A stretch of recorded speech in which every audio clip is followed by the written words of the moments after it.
একটা ইসলামী দল প্রথমবারের মতো একটা হিন্দু প্রার্থীকে জাতীয় নির্বাচনে মনোনয়ন দিয়েছে। দল আমিরের নির্দেশে মুসলিমরা কি কল্যাণ রাষ্ট্র করার জন্য হিন্দু প্রার্থীকে ভোট দিয়ে পারবে?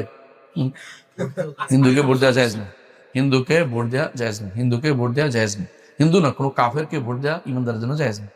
আর ভোট কিসে দিচ্ছেন, কিসের উপর দিচ্ছেন? গোড়াই নাই আগে দিবেন থেকে।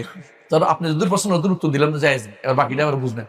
এমনিতেই আমরা এই সমস্ত ভোট থেকে কোনো উপকৃত হই না, আমরা কি করে দূরে থাকি, কারণ এগুলি আমাদের কোনো উপকার আসে না। আউযুবিল্লাহ, এগুলি ভোট দেওয়ার অর্থ হচ্ছে আপনি কিসে প্রমোট করতেছেন? কুফুরিকে প্রমোট করতেছেন।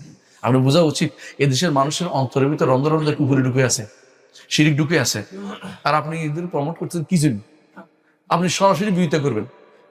যারা যারা ইমানের কথা বলে, ইসলামের কথা বলে, তাদের ভোট দিব না, আর আপনি যে অন্যায় করছেন এই জন্য ভোট পাবেন না, দেখি এবার শুধু হইব 8% ভোটের জন্য আপনি কি ইমান বিক্রি করে দিবেন?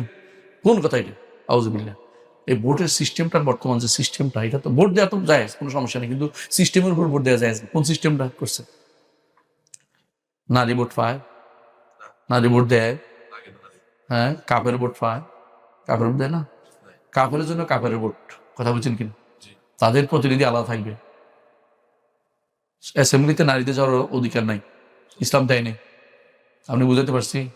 ইসলাম দেয় নেই প্রমাণ হচ্ছে আয়েশা রাদিয়াল্লাহু আনহা, তিনি আবু বকরের অ্যাসেম্বলিতে স্থান পান নাই, উমরের স্থান পান নাই, ওসমান অ্যাসেম্বলি স্থান পান নাই, আলীর অ্যাসেম্বলি স্থান পান নাই।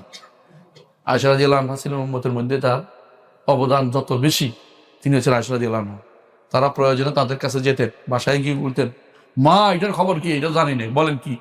তো তিনি কোনো একটা খবর দিতেন, কিন্তু তাই বলে অ্যাসেম্বলিতে টেনে আনেন নাই।